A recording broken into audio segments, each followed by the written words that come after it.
Hey everybody, it's Mary Trujillo with the K Grant Group.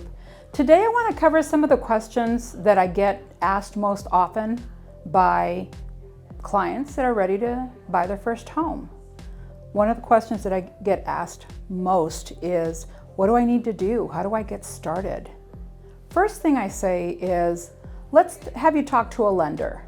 So that discussion with the lender is going to help you determine what your budget's going to be, what you can afford to buy comfortably. Once that's done, then we will get together and we're going to do what's called a buyer consultation. And what that entails is that I'm going to explain to you what the buying process is all about. I want you to understand what's coming, when to expect certain things that happen along the time of purchase. We call it being under contract. I want you to know what's happening and when it's going to happen. Buying a house, buying your first house, can be the most stressful in two ways. Stressful because it's scary, it's a big purchase, right? But also stressful because it's exciting. So to alleviate the scary part is education, understanding what to expect and when to expect it. I have found that makes it better for people, keeps them a little bit more relaxed, and then it allows us to concentrate more on what your needs are based on your budget, what you need in your house. So the education process is all about that. We're going to talk about your pre-qualification and how to protect that, not lose it along the way. It's going to go into what the buying process is about. What takes the longest is finding your house. So in your very first purchase, you want to look at it as this is your investment. This isn't your dream home. Some of us are very lucky and we can buy our dream home first time out.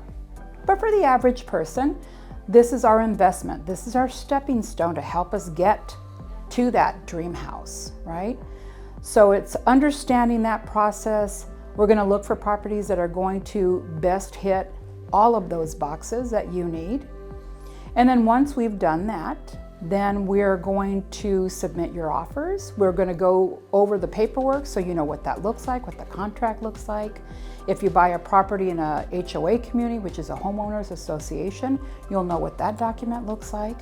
You're also going to know what the employment paperwork looks like. Employment paperwork for me. You're going to hire me to be your realtor. You're going to put me in a position of it's called a fiduciary representative. And what that means is that I stand in a position of absolute trust from you that I'm here to protect you and your interests and your money, right? It's a big purchase. So when you hire me to be your realtor, I'm at that point your fiduciary representative in all things real estate. So then we go through that paperwork so that you understand what that's about. You understand that when we're working together, we're dealing with the value of real estate as it is at the time that we're working together. So once we get through all of that process and we're out having fun and looking for properties, then we're going to get into that process of, hey, we found that house. We found the one, okay? If we're there, then we're going to prepare your offer to purchase. And all things being fair and good, it gets accepted. And then once that happens, then we're going to schedule the general inspection. Now this is when an inspector comes in and takes a look at the property to make sure that that house is in good standing, that the important elements of it, like the roof and the AC and water heater and all components, electrical and all of that are in great shape. In the event that they're not, then we're going to ask the seller for the things that you need to have fixed, repaired, before we move forward. Once we do that, and all things being equal and everybody's on the same page, then at that point, the lender is going to require what's called an appraisal. And the appraisal is mostly to cover the bank's interest. They want to make sure that the money that they're loaning you to buy your home, that house is worth it. They want to make sure of that before they loan it to you. So that's why the appraisal is necessary.